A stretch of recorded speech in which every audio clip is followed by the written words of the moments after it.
In this video, we'll continue discussing carboxylic acids and properties of carboxylic acids. And we'll first start with drawing the resonance structure, or a couple of resonance structures for carboxylic acid functional groups. Now we have a carbonyl, so we do have an electrophilic carbon because of that carbonyl. But the other oxygen that's part of the OH group is an electron donating group. And so we can show formally through resonance how this oxygen can donate electrons. It can create a double bond between the carbonyl carbon in itself and then break the double bond between the current carbonyl. And so if we draw the result of that resonance structure,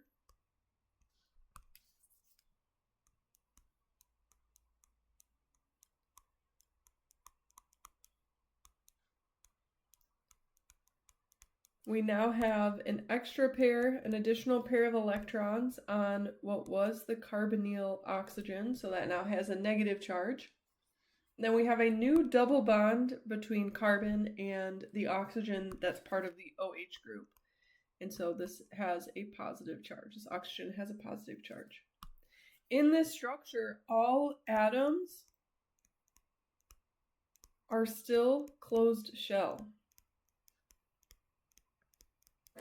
So this is a significant resonance contributor compared to any open shell, any resonance structures that contain an atom with an open shell. So we have a oxygen, the OH group oxygen, that's electron donating, and we can see that through resonance. And then we could also draw another resonance structure where those electrons in that pi bond are owned by oxygen. We know that oxygen is more electronegative than carbon. And so if both oxygens own all electrons that could be in pi bonds, then we have our open shell carbon in that case. So here we have our carbocation, which is open shell.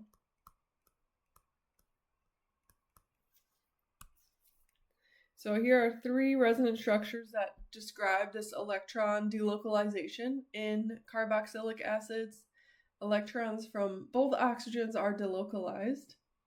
And so that means that for hybridization, this oxygen is sp2 hybridized, the carbon is sp2 hybridized, and this oxygen is kind of somewhere in between an sp3 and an sp2. We see it shown as sp3 in the first and third resonance structures, but those electrons, one pair of the electrons, can resonate into a pi bond. So an sp2 hybridization better describes the hybridization of that oxygen. So we've talked about resonance, we've talked about hybridization. One important feature of carboxylic acids is also that this carbonyl carbon is less electrophilic than the carbonyl carbon in aldehydes and ketones. And that is because of this oxygen, the OH group oxygen, that can donate electrons.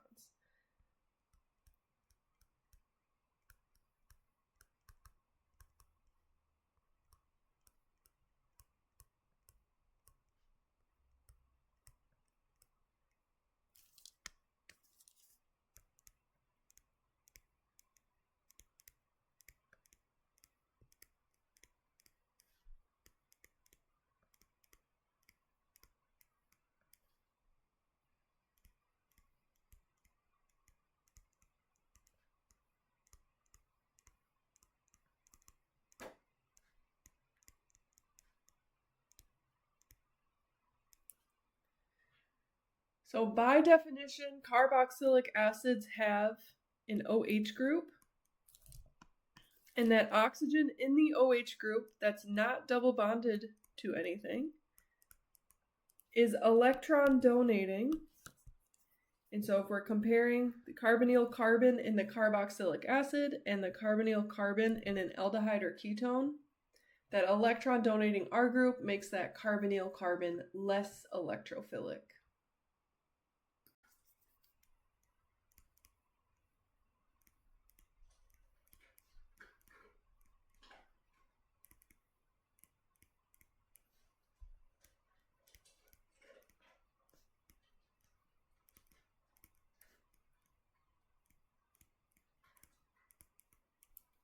Okay, so aldehydes and ketones have a more electrophilic carbonyl carbon in general.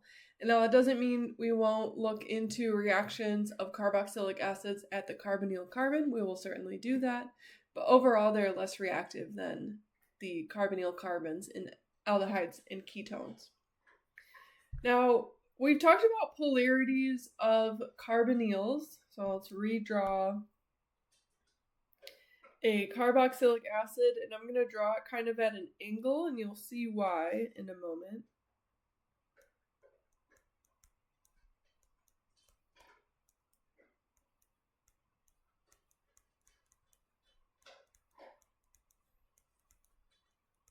Okay, so we know there is a polar bond between this carbon and the carbonyl oxygen that puts a partial negative charge on that carbon.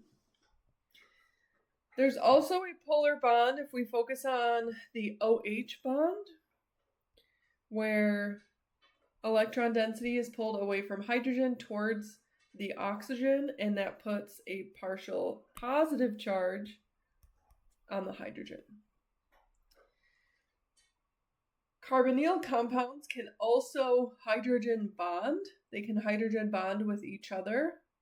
The OH part of the molecule, that hydrogen is a hydrogen bonding donor. That hydrogen can participate in a hydrogen bond with other electronegative atoms.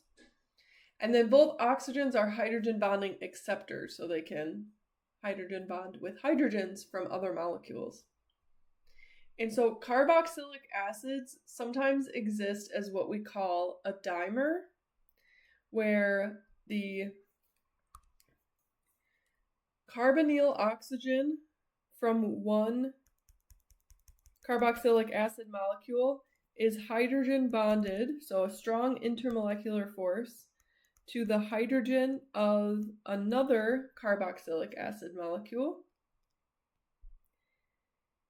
And then the carbonyl oxygen of that same molecule is also hydrogen bonded to the hydrogen of that initial molecule. So these dotted lines represent a hydrogen bond, so a strong intermolecular force. And because of the shape and properties of carboxylic acids, they can sometimes exist as dimers, as hydrogen bonding dimers.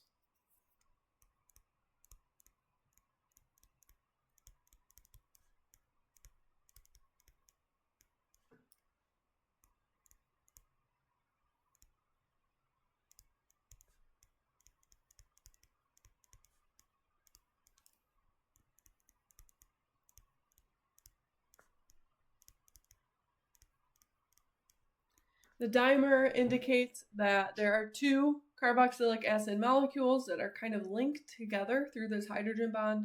It's not a formal sharing of electrons, not a formal bond, but it is a strong intermolecular force between these molecules.